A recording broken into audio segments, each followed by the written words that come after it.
How's it going, everybody? It's Jody and Justin here, and today we are bringing you the first video of our top 40 games of all time. So today we're going to break it down into numbers 31 through 40, and we're going to have 3 more videos after this coming out over the next few days, so you guys will be able to see how we rank our top 40 games and how we differ in our rankings. Yes, you will see that we have very different tastes in gaming. So, and there might be a few crossovers because obviously we have a lot. Well, we have a lot of games, but some of them we like jointly, but some of them we don't. Right. So you'll get to see the vast difference. But yeah, so if you guys like what you see and you're new to the channel, go ahead and feel free to hit that subscribe button and help us out. And otherwise, are we getting started? let's get going. Alright, so let's get it kicked off here with our number 40. Alright, so let's get started with my number 40 game is Santorini. Alright, so Santorini is a really fun abstract game that is really quite pretty on the table because of the way that it's kind of built upwards. So it sits on this little platform here, and you've got a grid of squares, and you're trying to build these buildings up, but the goal is basically it's a race to the top of the building. So you have to get 3 levels of a building, and you have to get your little player to the top of that 3rd level. Now, unless I put a dome on there and block you out so you can't get on the 3rd level. Exactly. So the thing is, you're competing with the other person, and the other person can block you from hitting that 3rd level. And you end up putting these little blue domes on top, which actually makes the city look really cool. It just blocks you from going to the top of the building. So, but it's a really cool, really interesting abstract game. It's best at 2 players. There are ways to play 3 and 4, but it is really a 2-player game. So that is my number 40. Yeah, well, in this game there's also what are they called? God powers. Yeah. So a bunch of different cards that kind of varies up the base game. So like each person might have like their own player power. That kind of tweaks a rule and lets you do something else. So that's an added bonus to this game as well. Yeah, it gives you a little ability or something. And there's expansions, or I know there's at least one. I think it's called like Golden Fleece or something. We don't have the expansions, but I hear they're pretty decent. So yeah. So there it is. My number 40, Santorini. All right. So my number 40 is a Days of Wonder game. Which one do you think it is? Which one? Which Days of Wonder? Are you gonna stick with the classic Ticket to Ride? No. Oh. 5 Tribes. Days of Wonder 5 Tribes by Bruno Cathala, the designer, the designer. So this game, it's like a modular board. You're laying out a grid of tiles, and you are, well, to start, there's a lot of meeples. A lot of different color meeples. You got like red, yellow, white, and so on, all over the board. So it's like a lot to take in because you got tons of meeples everywhere. But it has the Moncala mechanism where you're picking up all the meeples from one location and you're dropping them off, and wherever you land, you pick up the meeples that match the color. That's the last one you put down. And you pick those up, and you can take an action corresponding to the color because each colored meeple lets you do something different. And then if you happen to pick up the last meeple on that tile, then you get to place out your camel, and because each tile has is worth victory points in the game. So you put your camel out, and that means that you control it, and you'll score victory points from that. And there's other ways to score points, and there's like little what are they called? Djinns that allow you to do like special things throughout the game. And I think some white or yellow meeples can be victory points too. So there's different ways to get points. But this game, I could see where if you have AP, analysis paralysis, I mean, this could really slow you down, because especially toward the beginning of the game, because there are a lot of different meeples. So many scenarios. Like you could like think, okay, if I pick up this group, that's 6 meeples. If I go this way and drop it off, I could land here, or if I could land here, or I could land here. And that's just like one group. And you have like a tile or a bunch of tiles that have meeples on it. So it could be it could take a while if you struggle with that. So I could struggle. Well, I think I have AP way more than you. You're more like, let's just do this and see what. That's true. I do. I tend to care a little bit less, and I just go with whatever. I tend to have the AP a little bit more because I'm like I struggle with perfectionism, so I want everything to be just right. So yeah, so I'm trying to work on making decisions quicker. But anyway, I don't think you played this one in a while, so we need to get you to play this. I've only ever played it one time, and it was about 5 years ago. Yeah, I think that, because this was one of my brother's games. I think the last time you played was with my brother, right? Mm-hmm. Yep. Yeah, so that was a while ago. So this is also a sentimental game, too. So yeah, that is 5 Tribes. Alright, so number 39. I'm going to start us off. This is a heavier economic game. Any clues? Or any not any clues, any ideas? Heavier economic game. Pipeline. My number 39 is Pipeline. Oh, got it.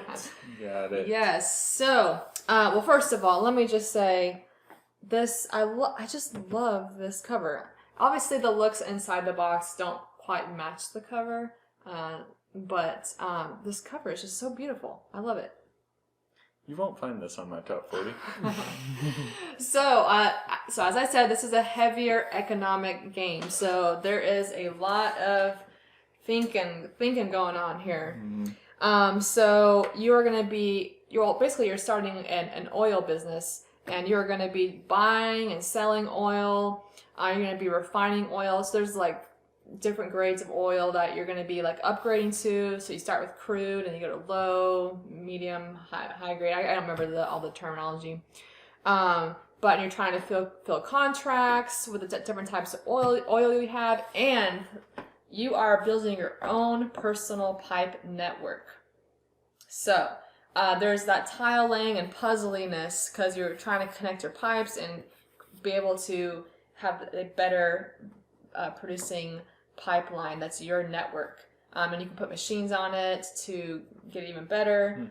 But I don't know. I know it's a heavier game. You don't tend to like those, but I thought you somewhat enjoyed the tiling, the puzzle part of like your network, right? The puzzle part, but you have to be able to acquire the puzzle pieces. And that's the part that was hard. Yeah. I can put the puzzle together. It's getting all the pieces that I need in order to make the puzzle. It's definitely a thinky game because you're buying and selling oil and you're having to refine it, and so but I enjoy those types of games. So that is my 39 Pipeline. If you say so. Alright, my 39 is not a heavy economic game. It is a colorful, lighter game. And can you guess at all? Well, we have a handful of colorful, lighter games. Okay, there's dice involved. What you got? You got 5 seconds. 4. I don't know, just tell me. Show me. 2. Oh, yeah. Sagrada. Alright, so Sagrada is my number 39, and basically what you're doing with Sagrada is you are trying to create stained glass windows. So what you're doing, you're taking really colorful, transparent, or translucent, translucent, really pretty. Taking those dice, you're rolling them, and then you're having to use those dice in order to create patterns on your board. Okay, and you have a little sheet or a little card that gives you some parameters and some rules in which you have to kind of follow and stay within. But you have to then create this pattern based on that, and you're trying to line up certain things and do things in certain ways. It ends up making what ends up being a really pretty looking stained glass window or pattern on your board. And this is one of the games that I first took photos of, and it was one of the first. It's a pretty one, one for of sure. the first games that I decided, hey, we should take some photos and do a YouTube channel, huh? So this one was kind of one of the sparks for Board Game Perspective, and I like it. It's a peaceful game to me. It's not like a brain burner. It's not a brain burner, but there is that puzzliness where you're really trying to you can't have the same color dice touching and the same number touching, and there's restrictions on what to place. Like for instance, you can only place a blue die there. So there's a lot of I mean, you're still thinking a lot, but it's not like Pipeline. It's not a Pipeline. No, not at all. So this is definitely a more peaceful. This is a lot nicer on me. So super pretty though. Yeah, I really like it, being able to just roll those dice, draft those dice, and then create a little fill in your little puzzle. It's fun for me. Really, really enjoy it. That's number 39 for me. Sagrada.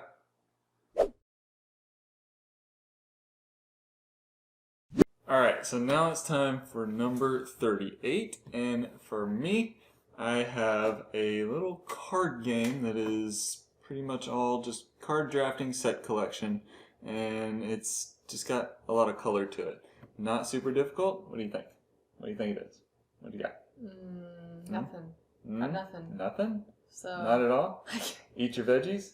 Oh. What do you think? Huh? Okay. Point salad. Number 38 for me is point salad. Alright, so super simple game, not overly complex. As a matter of fact, I played this with our friend's 2-year-old over Christmas break, and she got a good majority of this game. So now she's a smart 2-year-old. She got help though. She had a little help, but she's a pretty smart 2-year-old. But I mean, that kind of gives you an idea. It's not a super complex game.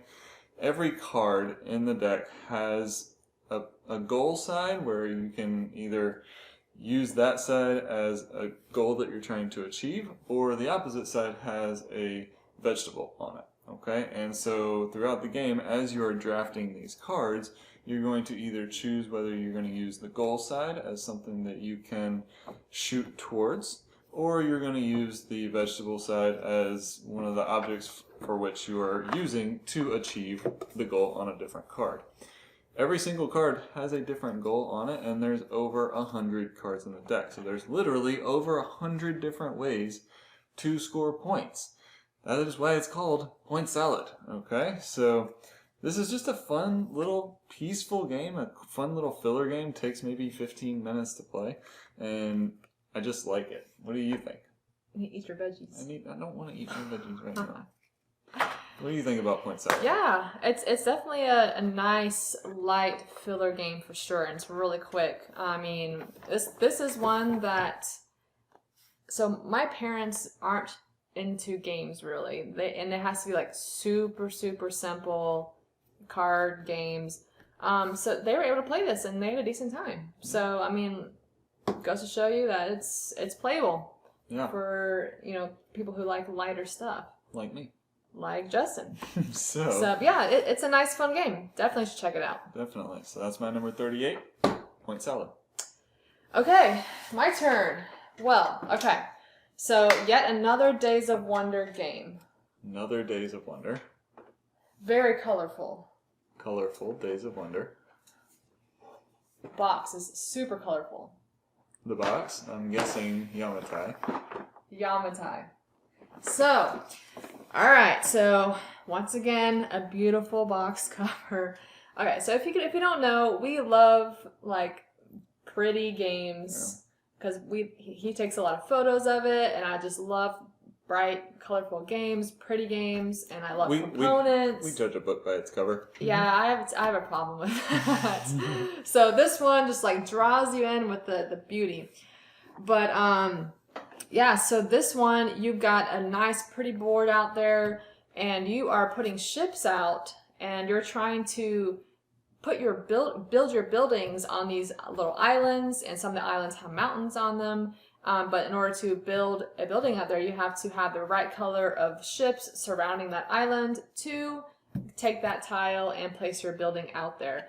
So there's definitely, got to think about the placement of your ships because there's a lot of restrictions. But I mean, everyone starts the turn off by picking a fleet tile, which is going to determine your turn order for next round. But on that fleet tile has a benefit. So yeah, I mean, this can be another issue if you have AP. But it's beautiful to look at. It's fun. And you also get specialists in these games, which will help you do different things. Might break a few rules, break or relax on a few restrictions for placing boats or something. Yeah. So, do you like this game? Yeah, it's probably been a couple years since we played it, but I remember liking it. I think I've played it. It's been a while for you. Yeah, it's been a while for me, but you've played it since then, but yeah, I always enjoyed obviously the look of it out on the table. I don't necessarily have the analysis paralysis problem with this, but that may be a reason why I don't think I ever won this game too. So I just kind of go, and some of the moves maybe require just a little more thought than I'm giving them. So, but yeah, I love the look of it though, for sure. Yamatai are my number 38. So, number 37. You're going. Is just go. A game that when it first came out and we hadn't played it yet, I thought there's no way I'm going to like this game. I thought there's no way. No way whatsoever. Because it had the word castles in it. And I just thought, it's not going to happen. So, yeah, it's Castles of Tuscany. Castles of Tuscany, right? So, now the thing is, Castles of Burgundy was not a favorite game of mine. So when I knew that this was kind of came after it in that sequence, I was like, oh goodness, I gotta play this game. But this game was fun. I like this game. This was a good one, okay? This was, it's a cool little area. You're trying to fill in your hex grid area with tiles, okay?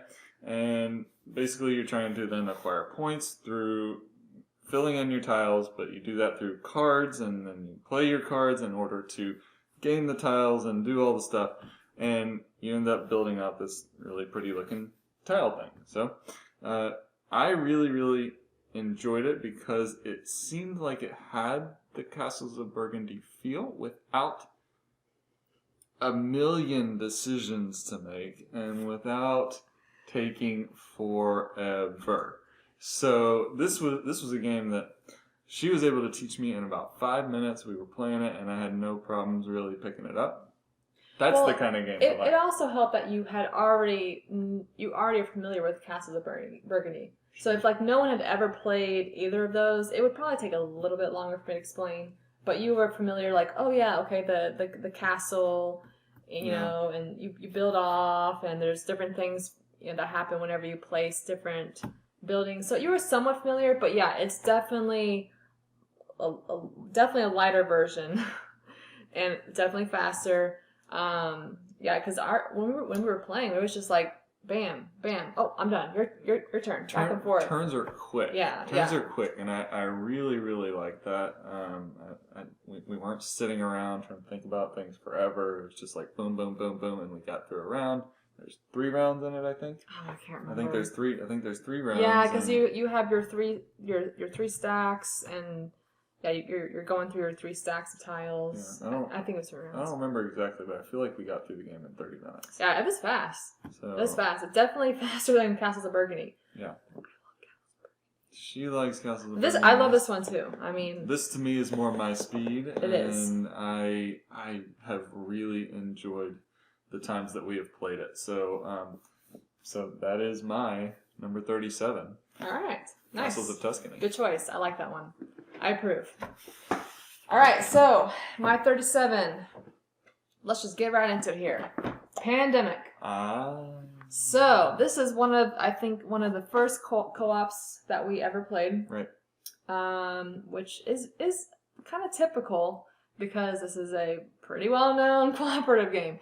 So it's just we had so much fun playing it, and trying to cure the diseases and trying to prevent outbreaks and the disease cube spreading across the world. And I just, that's one of these games I really enjoy working together. I tend to be a competitive person. Like, I really like to beat him and other people and try, or at least try sometimes.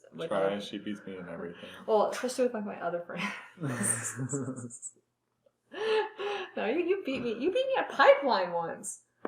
Anyway. Once. Okay. So, what was I even saying? Pandemic. I really forgot what I was saying. She loves cooperative games, even though she's a competitive person. Yes, thank you.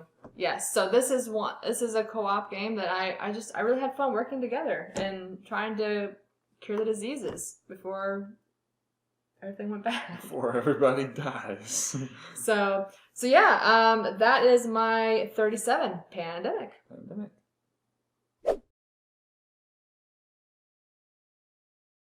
All right, so number 36. We each have our stack of games on either side of us, and neither of us know what's in the stacks. However, when I went to try to find my 36 from one of our shelves, I was not able to locate it. So I'm thinking that you have this game. Might be a little crossover here. It is Roll Through the Ages, the Bronze Age. So, you have that one over there, right? I do. Alright, so go and grab it out for me. So, we have the Iron Age, but we have yet to play it. We need to play the Iron Age, but I've heard that this is better than Iron Age. But so this game, let me just say, it's very sentimental because this was a game I remember playing a lot with my brother. All of us kind of got together and played this game. So this really reminds me of my brother a lot. So that's a huge factor as well. But I love it. I just love the wooden dice and your wooden board, and you got your pegs in there, and you're trying to get goods, and you have to make sure that you're feeding your people, your civilization, and so basically the goal is to get points. And you can get points by doing developments, which will upgrade you or let you do new things, or like building monuments, which you're slowly working toward. But so you can roll, and if you don't like your roll, you can pick some and re-roll. However, if you roll, what is it? The hazard. It's like the little skull symbol or something. Like, you can't re-roll that. That stays out. And depending on how many of those you have out, certain things can happen. Most of the time, it's bad for you. So it's just one of those that, I mean, there's luck in this game, but it's just fun. It's just fun rolling the dice and hoping you don't roll the skulls, and make sure you can feed your people. And I just like this game. It's just a good, lighthearted game for me. Yeah. What do you think about it? I think I'm going to have to hold my thoughts because it's going to come up on my list here in just a little bit. That's true. So. We'll hold your thoughts. So that is my 36 Roll Through the Ages, the Bronze Age. Alright, let's bring it this way. Is this your 36 too? No. Oh. I just want to make sure. I was going to say, like, what? Now, my 36 is also very sentimental, and it has a good little feel to it with these certain pieces that it has, and we played this game to death. I think I know what it is. What is it? Splendiferous Splendor. It is Splendor. Okay, Yeah. So this was probably one of the first games that we got really into in the board game hobby, right? So, I mean, we had played some other games, but this was the one that, as you can tell by kind of the roughing up of this entire box, this game traveled with us. Well, I mean, a lot of games can be like that, but I keep things really nice. Like, I like things nice and clean and try to maintain it, keep it perfect as much as possible. And the fact that there's these dents here means this got played. This got played, and I'm shaking things around in there now. But, those poker chips. The poker chips, so that's the feel, right? Yeah. So those just feel so good when you're dropping them on the table and grab them, pick them up, and it's just a good game. Classic kind of a game that it's cards out in the middle. You're drafting those cards from the middle, using the poker chips to pay for those cards. and then those cards will themselves then help pay for more expensive cards, and then you kind of keep building and building. It's a race to 15 points that triggers the end game, and then whoever's got the most points after that is the winner. So, really love this game. Your brother introduced us to this one. Yeah, and it's a very sentimental game for sure. It's definitely actually, this might be. We had duplicate copies when he gave us his collection, so that might have been his game. Might be his. I don't know. I kept both of them for sentimental reasons. So, yeah, so, great game. That is my number 36, Splendor.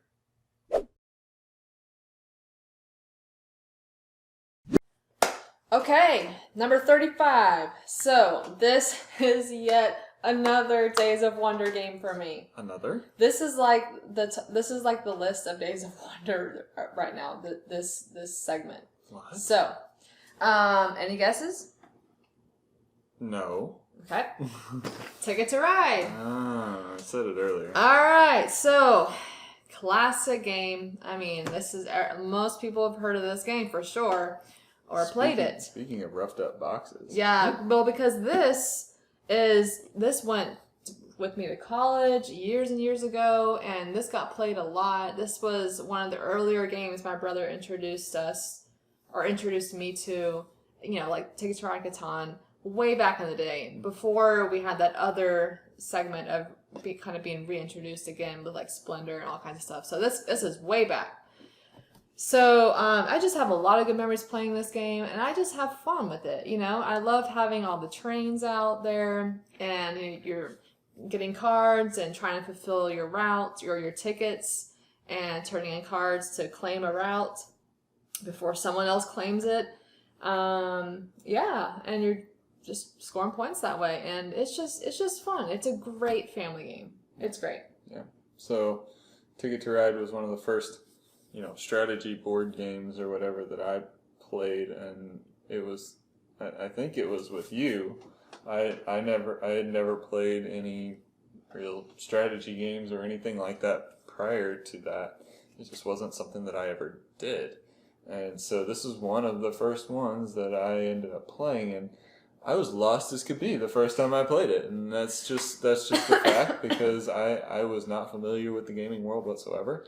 But you're way more familiar now. I'm a little more familiar now, so it's it obviously introduced me to the gaming world, just like it does for a lot of people, and I'm glad that it did. So it's a really good, really great game. Yep, my 35 Ticket to Ride. All right, what you got? So my 35. Here it is. All right, roll through the ages, the Bronze Age. So we were only one apart on this one. I know that not a lot of people or I don't want to say that. Roll and Rights have been coming out like crazy in the recent past, right? So but this is this one's been out for quite some time. And I actually really like roll and write games. They're kind of easy for me to kind of get into, and this is a cool little way to do a little building a civilization kind of thing for me. And I find that it's easy to get into, and then it's fun. It doesn't take forever to play. I've just really enjoyed it. So yeah, it is fun. And again, like you said, this was another one this was probably one of the very first games that I played with your brother. I remember playing it at the board game store when it was at its old location. Yeah, that was one of the very first games that I played. Obviously, I played Ticket to Ride, but he started introducing me to some other ones, and this was one of the very, very first ones. And I remember that day that we played it in the board game store. I remember it too. So yeah, it's fun because like you said, you have your pad where you're writing down things, checking off stuff, but then you also have your nice wooden board where you're keeping track of like how much food you have and how many goods and stuff. So that's a nice combo too there for sure. Yeah, definitely a good one. I like it. So that is my number 35. Roll through the ages, the Bronze Age. And we're moving right along to number 34. And for me, my number 34 is a fun little party game of cards. cards with really funky pictures What is it? on them. So for me, my number 34 is Dixit. Alright, so Dixit is a really cool little card game where everybody's got their hand, and one person is going to be the storyteller, and they are going to choose a card, and they are going to give a clue to everybody else. Now, everybody's going to put their card in the center, those cards are going to get shuffled around, and then everybody's going to kind of try and figure out which card was the storyteller's. Now, and then once we kind of start figuring out who's everybody's choosing, then you start to score the points, and you're trying to get as many people, but not everybody, to choose your card. Okay, so and that's how you gain points. That's how you move up on the little scoring track. But yeah, for me, this is just a really fun game. You can play with up to 6 people. Yeah, up to 6 people. And really fun to get a bunch of people around the table who are all kind of goofy and fun. And I'm gonna have more of these kind of party games on my list than this one is, but I really, really enjoy Dixit. It's a really, really fun game for me to play. Yeah. Meh. I mean, it's sentimental because my brother liked it, but Yeah, well, I like this I'd game. rather play something else. I like this game. My number 34 is Dixit. Alright, so my 34 is definitely more of a social party game, but it's not like super strategy, but I'd say it's a little more strategy than that one. Okay, so you're rolling dice, so there's luck, you're pushing your luck, you're trying to be king of Tokyo. So this is definitely, so if I had to play like a more social interaction type of game, I would go for something like this. This is a lot of fun because you're trying to get the most points to win or be the last man or last creature monster standing, because in this game you can get kicked out if you lose all your life points. And so you're rolling dice, and you can attack other players because you have like Tokyo in the middle, and all the monsters that are in Tokyo, and then it's like a unit, and then everyone else outside of Tokyo is kind of like a unit. So if I'm on the outside of Tokyo and I attack, I'm going to be attacking everyone that's inside of Tokyo. And if someone inside of Tokyo attacks, then everyone on the outside will lose some life points. So this is just fun. Every time we played it, we just have a blast playing and goofing around, and yeah. I'm not a big fan. Really? Really? I thought you liked this game. I've never been a big fan of King of Tokyo. What? I just I don't. thought you liked this game. No, I just never got it. It just. Okay. I mean, it's not hard to. I'm not saying I didn't get it, like I didn't understand it. It's just like I didn't feel the same feels that everybody else gets with this game. Dixit, King of Tokyo. Yeah, easy. Dixit. King of Tokyo. Easy. All right. Well, I mean, everyone has their own opinion, so. Mine's just right. Oh, whatever. All right. So that is my number 34, King of Tokyo.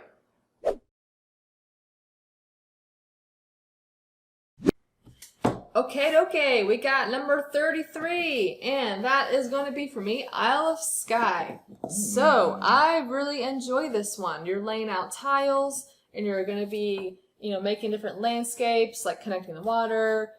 There's roads that you can try to connect, and all the tiles have different things on them, like cattle or barrels or lighthouses. There's a bunch of different things, and you're trying to achieve points through the scoring tiles. So like a scoring tile might say something like, at the end of the game you get 2 victory points per lighthouse. I'm not sure. I'm just kind of making that up. So just stuff like that. So I really enjoy that. But before you're laying out your tiles, you actually have this player interaction where you're selling and buying tiles from each other. Everyone has their own player screen, and you're making decisions, and then everyone gets to sell and buy from each other. It's just fun. So there's that player interaction, but then you're kind of building your own little landscape to try to achieve the scoring goals. I really like this game. It's not overly complicated either. So yeah, if you haven't heard this one, definitely check this out, especially if you like tiling, because this is a good one for sure. Yep. So that's my number 33. Skye, what's yours? My number 33, we actually do not own, but we've played it a bunch of times at friend's house. And did I mention I'm a bigger fan of party games than this one is? I know what this is. She already has an idea. I love this game. She can't stand this game. I really, really like Concept. Concept is fun. I love this game because it's a fun little party deduction game where you've got one person who's a clue giver, and there's a bunch of pictures out on a board, and you've got one main marker that's kind of the main concept that you put on one of the pictures. And then you've got a bunch of other little markers that you kind of scatter throughout the board to add detail to your clue.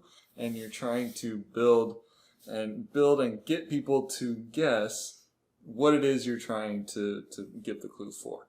So I just love this game. It gets loud. It gets a little crazy. It gets fun. That's why I don't like it, because it gets loud. Everybody just starts yelling stuff. Well, it depends who you play with, too. We got some loud friends. We've got some loud friends, so it's just fun.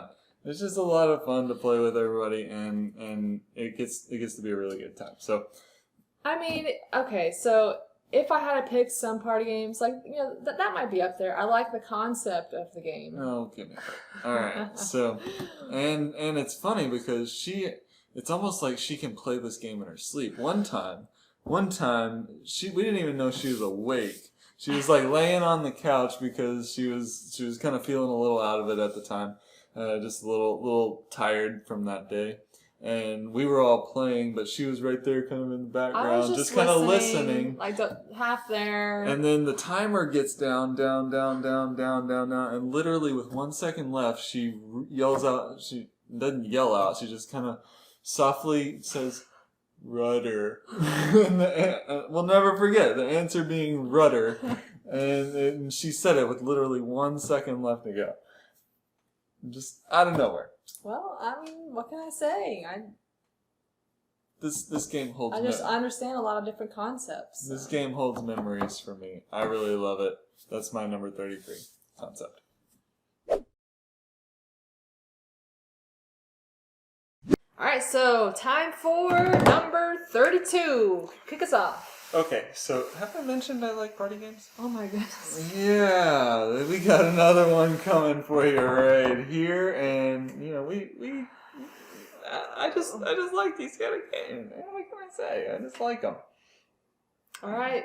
What do you think it is? It's probably Codenames. Oh dang! She's on a roll right now. She is on a roll. We played this game a million times as well with our friend group, and.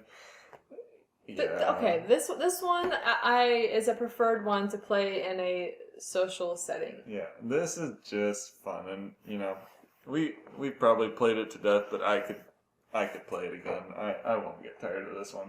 It's just a lot. It's a good one. It's a good game. I really enjoy this. So for Codenames, if you're not familiar with it, you've got a big bunch of cards out on the table, and it's got like single words on those cards, and many of them are completely unrelated. However, what we were trying to do is give clues to your team to somehow find some sort of relationship between these cards. Okay, and what you're trying to do is give single word clues, and then you have to give a number of cards that are basically all related to that clue. Right?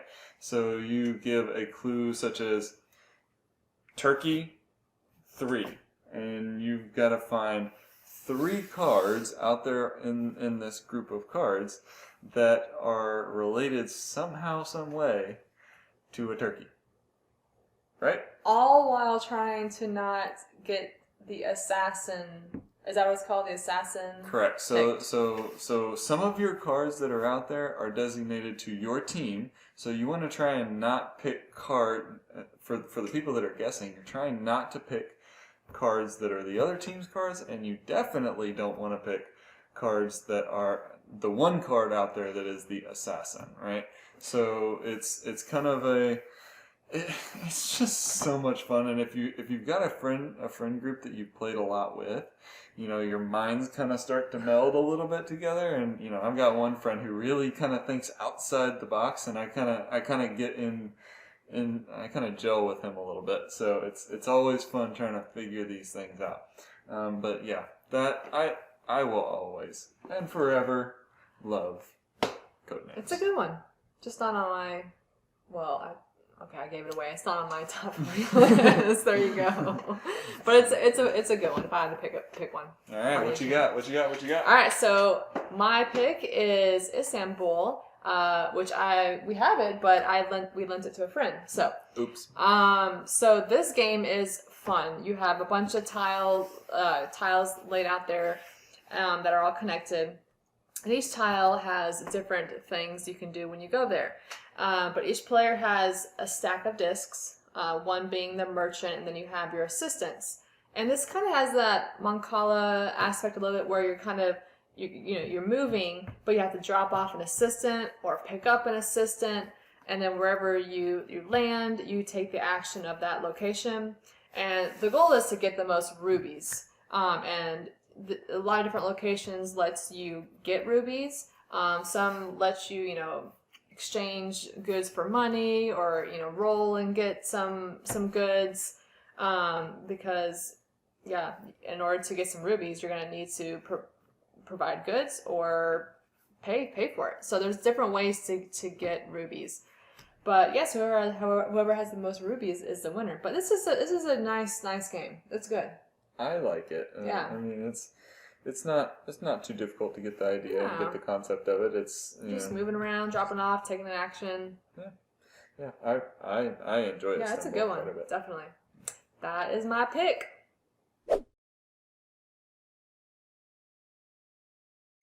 All right, so the last one for this segment, we got number 31. Now, for this game, like I said earlier, we have our two separate piles. I don't know, his stuff doesn't know my stuff, but I could not find my number 31, and this is the last one for this list. So I'm thinking this has to be a crossover. So my 31 is Yinch. It is not a crossover. And I know where Yinch is. What? It's right over your shoulder. Oh! That's where it is. Okay, well, we got Yinch here, guys. It is a fun game. It's abstract. Well, I totally forgot about these games behind us. I was like, where in the world is this game? All right. Well, we got Yinch. It's part of the gift series. It is one of my favorite ones of the gift series. I'll be honest, I didn't think this would make your list. I really like this game. Every time we play, I like abstract games. All right. So you're trying to get 5 in a row, 3 times, because whenever you get 5 in a row, you remove one of your rings from the board, and then the first one to get 3 rings is the winner. So wherever you move your ring from, you drop off one of your markers. So there's white and there's black. And you're trying to get 5 of your color in a row. What's fun is, if you move your ring and jump over, whatever markers you jump over, you have to flip, even if it's your color. So there's a lot of flipping going on. You're moving your rings across the board, flipping markers, and I don't know. I just have so much fun, and the pieces are cool too. The pieces they're feel so nice. good. They're nice weight. Yeah, it's a fun one. It's probably one of my favorite gift series games. This might show up later on my list. It's gonna show up later on this list. Yeah, so that's my 31 Yinch. And for me, it's my turn. So my number 31 is it doesn't have a pretty box. So I don't have it. We have it. We own it, but it doesn't have a pretty box to show or anything like that. But it's a very simple deck builder Oh, well, Star Realms. Yeah, Star Realms. We have a nice, pretty box. All right, you start talking about it. All right, I'll talk about it. You're gonna go find the box. All right, fine. So, Star Realms. This was. I think this was. No, I think we played Dominion before we played Star Realms, and we did not like Dominion at all. Well, that was way back. That was before we were kind of really getting into the hobby. Understood. So we did not like Dominion at the time, and then we started playing Star Realms, and much more. It was a little simpler, right? It's a fairly simple game. Yeah, and we had started to learn the concepts of different mechanisms of the game. And of deck building especially. So later on we did play Dominion and we did like it. So, but basically Star Realms was one that's, you can see we have two boxes here. This is two different sets of the same game. One of which is Jody's, which her brother gave to her, and the other is his. Yes. And he bought both of them matching little boxes. Here. I wanted to get them out. Oh, we have a cat. We have a cat here. I wanted to get them out and show you because this was one of the last things my brother ever gave me. That's true. So I wanted to show you, and they're really nice boxes. Like they're the nice little magnets. But yep. And we have a cat. We have a visitor. Say hi, Joe. We almost made it to the end of this video without being interrupted. Yeah, so I had to bring it out because it was sentimental, and that was one of the last games my brother ever gave me. So, and he had his, and I had mine. So yeah, so Star Realms is a sentimental one that holds close to our hearts, and it's space. And it's a really cool deck builder. It got us into deck building, and I just space with cool ships and pretty cards. Yeah, I like it. I like it quite a bit. Yeah, it's a good one. So there it is, number 31, Star Realms. Oh, Josie wants to say bye. Oh, grab her. Come here. Josie, come here, Josie. Bye-bye, number 31. Bye-bye, bye-bye, 31, Star Realms, Star Realms. Smile for the camera. Smile for the camera. Star Realms, Star Realms. All right, go on. All right, so that wraps up this set of 10. Next, we're going to have our games 30 through 21. So make sure to stay tuned because we'll be releasing that one shortly. I don't know. What a ham. Whatever. Yeah. So if you like what you saw today and you want to follow us, feel free to hit that subscribe button to see more of what we do. And if you like this video, go ahead and click that like button. And if you like cats, well, we have those. Put in a nice little cat emoji in the comments. There we go. But yeah, so out of all these games, let us know which ones were your favorites and what you think about the list. So that's it for today, guys. Until next 10, we will see you guys later. See y'all.